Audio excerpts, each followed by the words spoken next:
بسم اللہ الرحمن الرحیم۔ السلام علیکم دوستو، امید ہے آپ سب خیریت سے ہوں گے۔ جب حضرت علی رضی اللہ تعالیٰ عنہ کے والد کو ان کے قبول اسلام کا علم ہو گیا تو انہوں نے حضرت علی رضی اللہ تعالیٰ عنہ سے اس کے متعلق استفسار کیا۔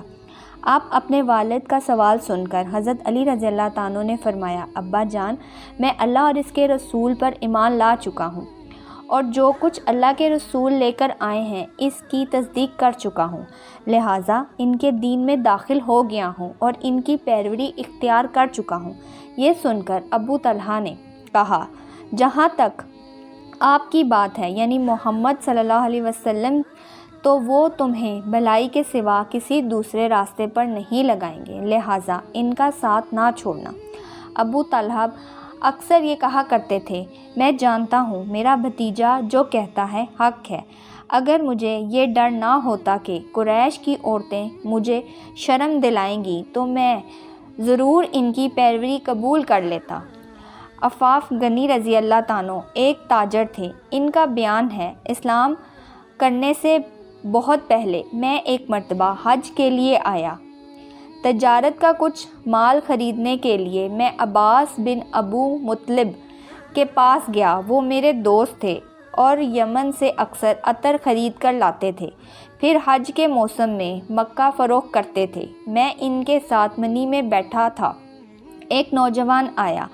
اس نے غروب ہوتے سورج کی طرف غور سے دیکھا۔ جب اس نے دیکھ لیا کہ سورج غروب ہو چکا تو اس نے بہت احترام سے وضو کیا، پھر نماز پڑھنے لگا، یعنی کعبہ کی طرف منہ کر کے۔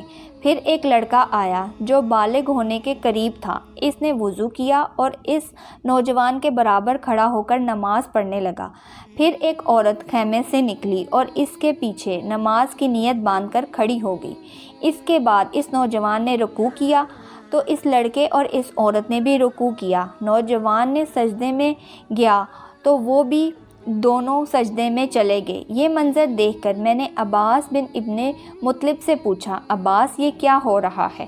انہوں نے بتایا، یہ میرا بھائی عبداللہ کے بیٹے کا دین ہے۔ محمد صلی اللہ علیہ وسلم کا دعویٰ ہے، اللہ تعالیٰ نے اسے پیغمبر بنا کر بھیجا ہے۔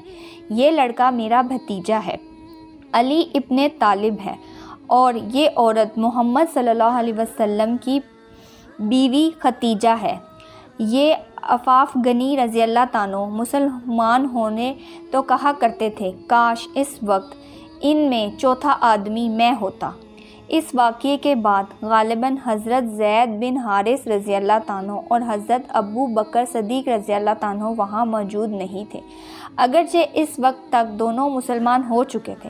حضرت زید بن حارث رضی اللہ تعالیٰ عنہ غلاموں میں سب سے پہلے ایمان لائے تھے۔ یہ رسول پاک صلی اللہ علیہ وسلم کے آزاد کردہ غلام تھے۔ پہلے یہ حضرت ختیجہ رضی اللہ تعالیٰ عنہ کے غلام تھے۔ شادی کے بعد انہوں نے زید بن حارث رضی اللہ تعالیٰ عنہ کو آپ صلی اللہ علیہ وسلم کی غلامی میں دے دیا تھا۔ یہ غلام کس طرح بنے یہ بھی سن لیں۔ جہالت کے زمانے میں ان کی والدہ انہیں لیے اپنے ماں باپ کے پاس جا رہی تھیں کہ قافلے کو لوٹ لیا گیا۔ ڈاکوؤں کے بھیڑ زید بن حارث کو بھی لے گئے، پھر انہیں عکاص کے میلے میں بیچنے کے لیے لایا گیا۔ ادھر ختیجہ رضی اللہ تعالیٰ عنہ حکیم بن حزام رضی اللہ تعالیٰ عنہ کو میلے میں بھیجا۔ وہ ایک غلام خریدنا چاہتی تھیں۔ آپ حکیم بن حزام رضی اللہ تعالیٰ عنہ کی پھوپھی تھیں۔ حکیم بن حزام رضی اللہ تعالیٰ عنہ میلے میں آئے تو وہاں انہوں نے زید بن حارث رضی اللہ تعالیٰ عنہ کو بکتے دیکھا۔ اس وقت ان کی عمر 8 سال تھی۔ حکیم بن حزام رضی اللہ تعالیٰ عنہ کو یہ اچھے لگے، چنانچہ انہوں نے ختیجہ رضی اللہ تعالیٰ عنہ کے لیے انہیں خرید لیا۔ حضرت ختیجہ رضی اللہ تعالیٰ عنہ کو بھی یہ پسند آئے اور انہوں نے انہیں اپنی غلامی میں لے لیا، پھر نبی کریم صلی اللہ علیہ وسلم کو ہدیہ کر دیا۔ اس طرح حضرت زید بن حارث رضی اللہ تعالیٰ عنہ آپ صلی اللہ علیہ وسلم کی غلام بنے۔ پھر جب آپ نے اسلام کی دعوت دی تو فوراً آپ پر ایمان لے آئے۔ بعد میں حضور پاک صلی اللہ علیہ وسلم نے انہیں آزاد کر دیا تھا، مگر یہ عمر بھر حضور پاک صلی اللہ علیہ وسلم کی خدمت میں رہے۔ ان کے والد ایک مدت سے ان کی تلاش میں تھے۔ کسی نے انہیں بتایا کہ زید مکہ میں دیکھے گئے ہیں۔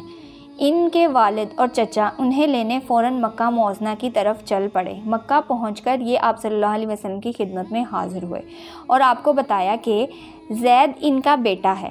ساری بات سن کر آپ نے ارشاد فرمایا تم زید سے پوچھ لو، اگر یہ تمہاری ساتھ جانا چاہے تو مجھے کوئی اعتراض نہیں، اور یہ بھی میرے پاس رہنا چاہے تو اس کی مرضی۔ زید رضی اللہ عنہ سے پوچھا گیا تو انہوں نے نبی کریم صلی اللہ علیہ وسلم کے ساتھ رہنا پسند کیا۔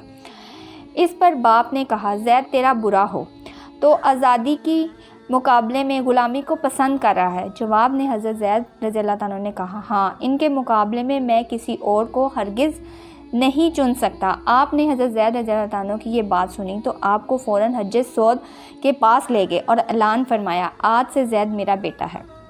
ان کے والد اور چچا مایوس ہو گئے، تاہم نبی کریم صلی اللہ علیہ وسلم نے انہیں اجازت دے دی کہ وہ جب چاہیں زید سے ملنے آ سکتے ہیں، چنانچہ وہ ملنے کے لیے آتے رہے۔ تو یہ تھے حضرت زید بن حارث رضی اللہ عنہ جو غلاموں میں سب سے پہلے ایمان لائے۔ حضرت زید رضی اللہ عنہ واحد صحابی ہیں جن کا قرآن کریم میں نام لے کر ذکر کیا گیا۔ ماہ رمضان المبارک میں حضرت زید علیہ السلام ایک اسلامی طویل تجارت کے ساتھ شام کی طرف روانہ ہوئے۔